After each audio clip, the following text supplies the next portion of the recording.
Assalamualaikum warahmatullahi wabarakatuh. Perkenalkan, nama saya Rahma Agustina dengan NPM 201421111031. Di sini saya akan mempresentasikan mengenai materi sifat-sifat tanah. Untuk jurnal yang pertama yaitu mengenai pengelolaan fisik, kimia, dan biologi tanah untuk meningkatkan kesuburan lahan dan hasil cabai merah. Dari ketiga parameter kesuburan lahan, fisik tanah sangat berpengaruh terhadap kesuburan kimia dan biologi tanah. Oleh sebab itu, upaya perbaikan sifat fisik tanah secara tidak langsung akan memperbaiki sifat-sifat kimia dan biologi tanah. Pemberian bahan organik merupakan salah satu cara untuk memperbaiki sifat fisik tanah. Bahan organik dapat memperbaiki struktur tanah, meningkatkan kapasitas menahan air, pori aerasi dan laju infiltrasi serta mudahkan penetrasi akar sehingga produktivitas lahan dan hasil tanaman dapat meningkat. Sifat fisik tanah. Bobot isi tanah, ruang pori total, dan kadar air tanah sebelum percobaan dan sesudah percobaan berakhir, baik pada perlakuan pemberian zeolit, pupuk kandang ataupun NPK tidak jauh berbeda. Rata bobot isi tanah antara 0,75 sampai 0,81 gram per cm kubik. Ruang pori total antara 69,41 sampai 71,70% dan kadar air tanah antara 13,55 sampai 14,95%. Hal ini berarti pemberian zeolit 500 kg per hektar, jenis pupuk kandang kuda, sapi, dan ayam, dan dosis pupuk NPK 250 sampai 1000 kg per hektar tidak banyak berpengaruh terhadap sifat fisik tanah. Makin tinggi bobot isi tanah, makin rendah total ruang pori tanah, yang berarti makin padat struktur tanah. Bobot isi tanah maksimum yang masih memungkinkan untuk penetrasi akar bervariasi dari 1,46 gram per cm kubik pada tanah liat sampai 1,75 gram per cm kubik pada tanah pasir. Sifat kimia tanah. Sifat kimia tanah awal adalah bereaksi masam dengan kandungan bahan organik sangat tinggi, N total tinggi dan C per N rasio rendah. Kandungan P2O5 total dan K2O total tinggi. Kapasitas tukar kation atau KTK tinggi, namun kejenuhan basa atau KB rendah perlakuan zeolit.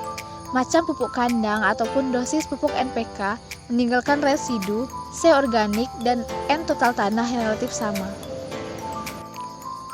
Bila dibandingkan antara sebelum dan sesudah percobaan,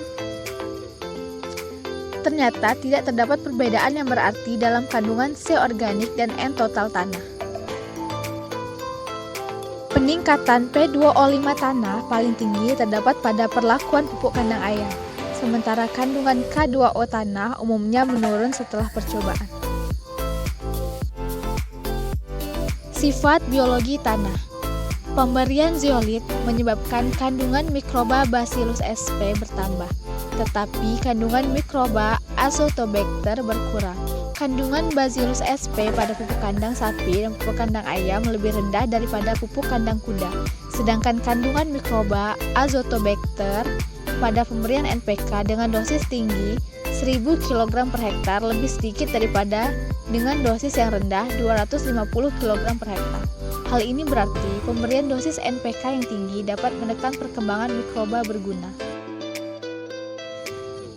Untuk jurnal yang kedua, yaitu sifat biologi, fisika, dan kimia tanah pada pertanaman kulit manis dataran tinggi. Kecepatan perubahan fungsi baik pada lahan yang alami dan lahan yang berpotensi diubah belum dilakukan perhitungan secara sistematis, terutama pada lahan yang ditanam tanaman perkebunan. Oleh karena itu, permasalahan pada kadar karbon organik tanah pada lahan yang ditanami kayu manis di daerah Kabupaten Kerinci.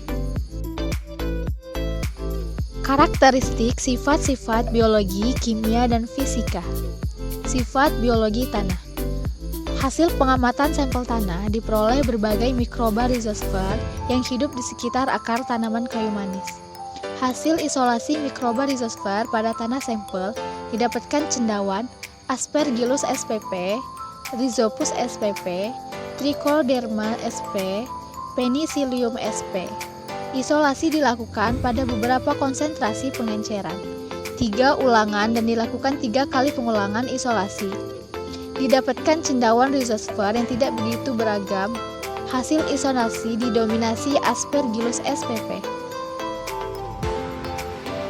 Sifat kimia tanah: C organik, N total, C per N rasio, dan bahan organik. C organik bervariasi pada semua lokasi sampel, di mana nilai C organik berkisar dari 3,47% hingga 10,27%. Secara kualitatif, kadar C organik pada tanah-tanah tergolong tinggi sampai sangat tinggi. Nilai C organik yang tinggi ini sesuai dengan kenyataan bahwa lokasi tempat tumbuhnya kayu manis menyerupai kondisi hutan yang kaya akan sisa tanaman yang mengalami dekomposisi menyumbangkan C organik dalam tanah. Nilai kadar N total juga menunjukkan pola yang sama. Kadar P, K, dan KTK. Kadar P pada lokasi penelitian bervariasi dari sangat rendah hingga sangat tinggi.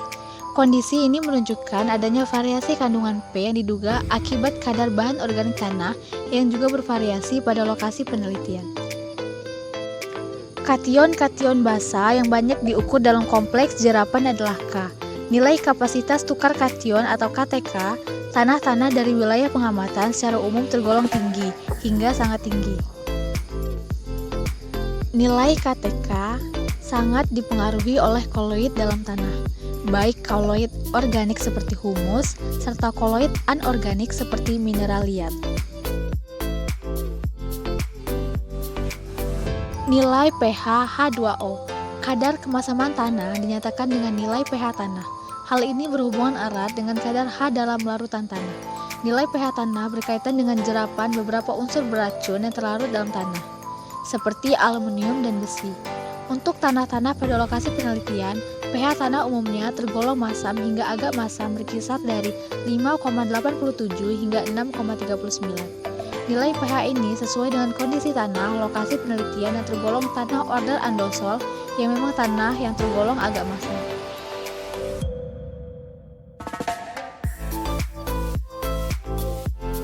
Sifat fisika tanah. Sifat fisika yang terkait penting dalam mengkaji cadangan karbon tanah adalah bulk density atau bobot isi. Hasil analisis menunjukkan nilai bobot isi tanah di lokasi penelitian berkisar dari 0,43 gram per cc hingga 1,01 gram per cc. Nilai ini sesuai dengan kondisi tanah andosol yang memang berkisar kurang dari 0,9 gram per cc. Bobot isi sangat dipengaruhi oleh kadar bahan organik dan pengolahan tanah. Tanah di lokasi penelitian mempunyai kadar bahan organik yang tinggi serta minim pengolahan tanah, sehingga pemadatan tanah tidak terjadi. Daftar pustaka.